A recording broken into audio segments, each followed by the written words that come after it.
Je vais commencer par l'arrière, plan pour revenir. L'homme et la femme mangent aux fruits interdits. Qu'est-ce que ce fruit interdit? Tout comme fait, c'est la désobéissance. L'homme et la femme vont manger aux fruits défendus. Et lorsque l'homme et la femme mangent aux fruits défendus, immédiatement, ils constatent qu'ils sont nus. C'est quand même bizarre.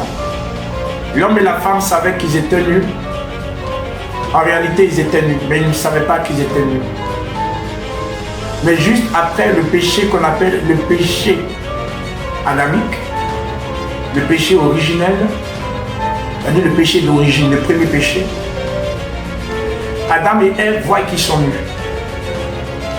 Je vais vous expliquer rapidement. Avant, Adam et Ève ne voyaient pas qu'ils étaient nus. Vous savez pourquoi? À cause de la présence de Dieu en Adam et Ève. Ceux qui peuvent prendre note, prenez note.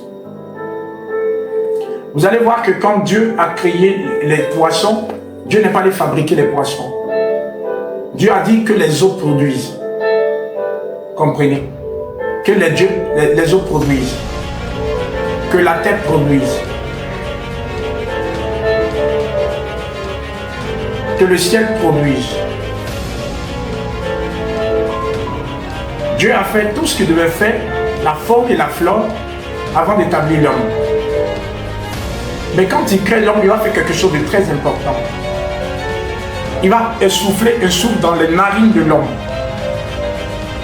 Il n'a pas dit à la terre, terre produis-moi un homme. Non. Dieu d'abord a touché à l'homme. Le toucher, l'action de Dieu, l'agir de Dieu. Depuis le commencement, l'homme doit comprendre qu'avant son existence, Dieu l'a touché. Et il y a deux choses. Il y a le toucher de Dieu et il y a l'esprit de Dieu. Depuis le commencement, c'était vraiment important pour l'homme, essentiel, que Dieu le touche et que Dieu emmène son souffle. Sans le toucher et le souffle, l'homme est imparfait. Alors l'homme, pour vivre une vie idéale, l'homme a besoin du toucher de Dieu et du souffle de vie. Par moments, nous sommes là et nous avons l'impression que tout est mort.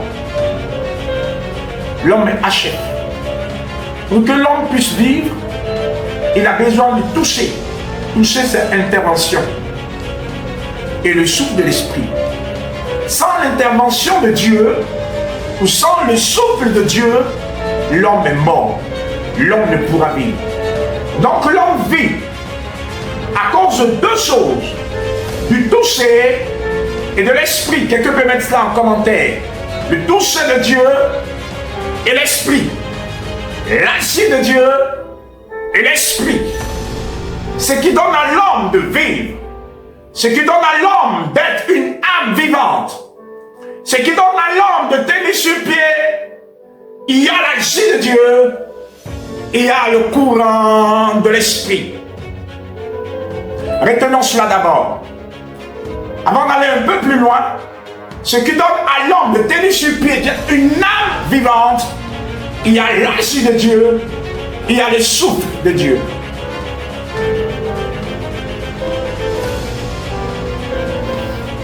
Je peux avancer, j'espère. Il y a l'agir de Dieu. Et il y a le souffle. Sans l'agir de Dieu, raison pour laquelle le psaume 127 déclare, le verset 1-2, c'est l'Éternel le bâtit, c'est Dieu le construit, c'est Dieu ne fait intervenir sa main. C'est en vain que l'homme travaille. Dans la vie, il y a deux catégories de personnes. Il y a des gens qui travaillent en vain, et il y a des gens qui travaillent et qui avancent. Celui qui travaille en vain, c'est celui qui travaille sans Dieu. Celui qui travaille avec Dieu, travaille et prospère. Donc pour avancer, un homme a besoin de l'agir de Dieu, de la main de Dieu, de l'intervention de Dieu et du souffle du Père.